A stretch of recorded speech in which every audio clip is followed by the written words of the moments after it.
Welcome to another edition of Trends and Blends on Fox 5 Plus.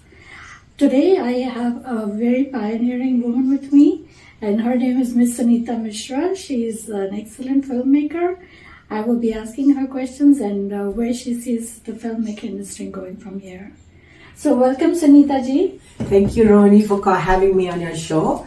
When did I start in films? About 12 years ago. Actually, it goes right back to my childhood. My father was very fond of cinema, and so all of us, we were three of us, were very influenced by him. My brother became a professional filmmaker. He's got a national award, Sudhir Mishra. Most people know him. I got later into films, and about 12 years ago, I was working here as a teacher. And then once I retired, I really started spending more time in it. But about 12 years ago, I started making documentaries, and it's mostly about issues concerning women. So I made a documentary on Dalit women in India. I made a documentary on a village called Basuka, which is about the Tawayefs. It's a whole village of Tawayefs. And then, and I've also made a lot of fictional short films about women and about women of my age who are facing issues like domestic violence or dementia. So many of my films are related to women as they're aging in this society without the support system that we often have in India. And one of my films called Looking for Mr. Right was about the kind of issues our children are facing when they go out trying to find a match and, dating and finding other South Asians. So it was a funny comedy. It had Umi Vedya. It's been shown on Disney Hotstar. So that was another film. Mm-hmm. I also made a detective film with Pooja Batra. She used to be a well-known actress at one time. Yes, I remember. So that was called Sherlock's Eye. Yes. That was a pilot for TV. It was Sony TV. Excellent. It was a pilot show. Excellent. And then I'm also very interested in theatre now. So I recently wrote a play called Three Sisters. It's an adaptation of a Chekhov story, and I adapted it to 1970s India during the time of the emergency. Again, it's about women and a coming of age, and it's about a family of three sisters and a mother, and the father has died, and they moved to a small town, and the kind of challenges they are facing there.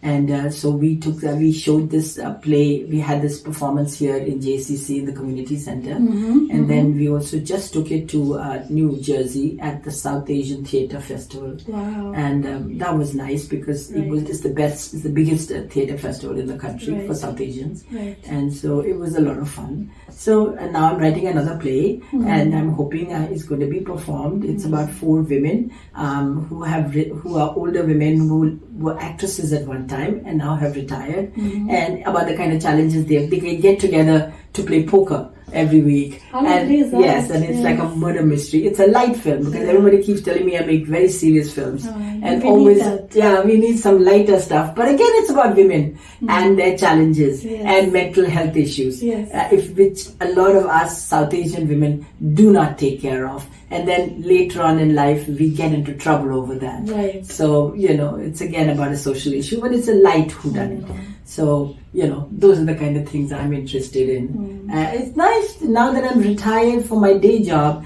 It keeps me busy, and it also is something that I really love. So I'm, still doing it, and I'm still getting grants. I write grants and got them in Montgomery County, Maryland, State of Maryland Independent Artist Award. Oh my goodness, congratulations. And I've got a couple of grants from them to make films. And so that's how I make films. I get some money, and then I raise some money from my friends and people around here. It's all social and public service. Yes, and it's mostly State of Maryland does support small films and documentaries. So I get money from them. And other grants. I got a Puffin Foundation grant because I made a film called Crazy Bird Lady. Again, about a woman who's going crazy during the pandemic, and she has a lot of birds at home, and it's about the kind of issues she's facing, basically, mental health issues. So that's the kind of thing I'm interested in. Yeah, talk about your family. I know they have a big influence on you. Yes, my father was the one who got us all started in films. He was a professor in Lucknow University, and he was also a professor of mathematics and French. And he was very interested in films. And so he made a film society, the first film society in Lucknow. And so my brother, who was a filmmaker, and Sudhir, became very influenced by him. And many of the stories he tells are about that time when, pre-independence and post-independence. So that's our major influence, my father and my brother on me. So thank you so much for having me. Oh, my pleasure. And I'll bring you again and discuss different topics with you. Thank you. Yeah. That concludes our segment for today. Thank you. Namaste.